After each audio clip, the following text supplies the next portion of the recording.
Assalamualaikum warahmatullahi wabarakatuh. Bertemu lagi dengan saya, Kaina Septi, NPM 50258, kelas 4B, dengan mata kuliah Telaah Kurikulum dan dosen pengampu Bapak Tio Gusti Satria Magister Pendidikan. Hari ini kita akan membahas tentang elemen kurikulum 2013, kurikulum darurat, dan kurikulum paradigma baru. Yang pertama, kurikulum 2013. Hanya ada 4 elemen dalam kurikulum 2013. Yang pertama, standar kompetensi lulusan. Standar kompetensi lulusan atau SKL, semua jenjang pendidikan mulai dari SD sampai dengan SMA atau SMK, menuntut adanya peningkatan dan keseimbangan soft skill dan hard skill yang meliputi aspek kompetensi sikap atau afektif, keterampilan atau psikomotorik, dan pengetahuan kognitif.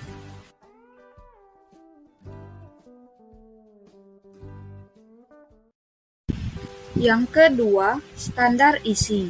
Standar isi, untuk elemen standar isi, kedudukan mata pelajaran kompetensi yang semula diturunkan dari mata pelajaran berubah menjadi mata pelajaran yang dikembangkan dari kompetensi. Untuk pendekatan yang dilakukan adalah jenjang SD tematik terpadu dalam semua mapel, jenjang SMP kompetensi dikembangkan melalui mata pelajaran.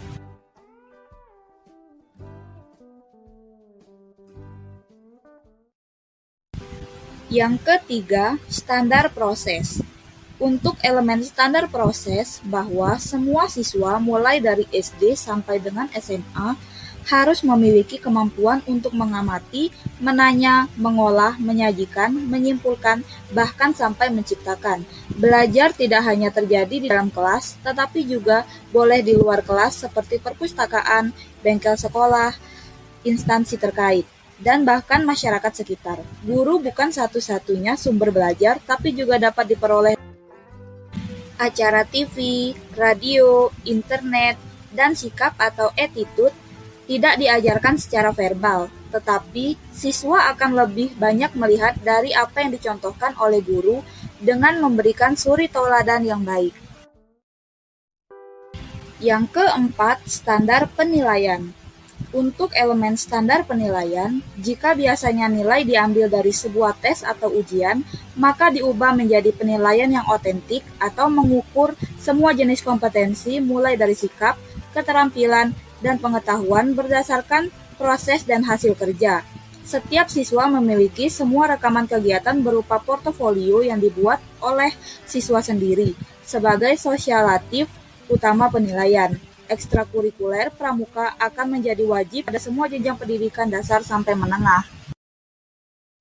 Baiklah, di sini saya telah menyediakan sedikit gambaran tentang pengembangan kompetensi pada kurikulum 2013. Yang selanjutnya, elemen kurikulum darurat. Yang pertama, kurikulum darurat tidak wajib dipilih. Pelaksanaan kurikulum berlaku sampai akhir tahun ajaran. Jadi, tetap berlaku walau kondisi khusus atau pandemi sudah berakhir. Opsi lain selain itu, satuan pendidikan bisa memilih tetap menggunakan kurikulum nasional 2013 atau melakukan penyederhanaan kurikulum secara mandiri. Kemendikbud melihat seluruh kompetensi dasar lalu memilih yang esensial atau yang akan menjadi fondasi pada tahap berikutnya. 2. Pengurangan kompetensi dasar. Dengan pengurangan kompetensi dasar pada bahasa Indonesia adalah 45%, matematika 22%, dan penjaskesrek 38%. Dampak yang akan timbul dari pelaksanaan kurikulum darurat. Yang pertama, tersedia acuan kurikulum yang sederhana bagi guru. Yang kedua, beban mengajar berkurang. Yang ketiga, guru dapat fokus pada pendidikan dan pembelajaran yang esensial dan kontekstual. Yang keempat, siswa tidak dibebani tuntutan menuntaskan seluruh capaian kurikulum dan dapat berfokus pada pendidikan dan pembelajaran yang esensial dan kontekstual. Yang kelima, orang tua lebih mudah mendampingi anak belajar di rumah dan kesejahteraan psikologi siswa, guru, dan orang tua dapat meningkat.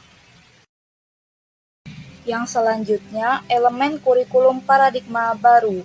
Ada 3 elemen penting dalam kurikulum paradigma baru.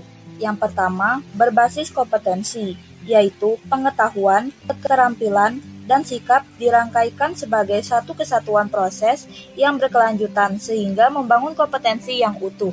Yang kedua, pembelajaran yang fleksibel. Penyusunan capaian pembelajaran dalam fase-fase atau 2-3 tahun per fase, sehingga peserta didik memiliki kesempatan untuk belajar sesuai dengan tingkat pencapaian, kebutuhan, kecepatan, dan gaya belajarnya. Yang ketiga, karakter Pancasila. Sinergi antara kegiatan pembelajaran rutin sehari-hari di kelas dengan kegiatan non-rutin atau proyek interdisipliner yang berbentuk dan penguatan karakter berdasarkan kerangka profil pelajar Pancasila. Banyak pembaruan yang muncul daripada kurikulum baru ini, seperti salah satunya akan ada kembali mata pelajaran TIK atau Teknologi Informasi dan Komputer.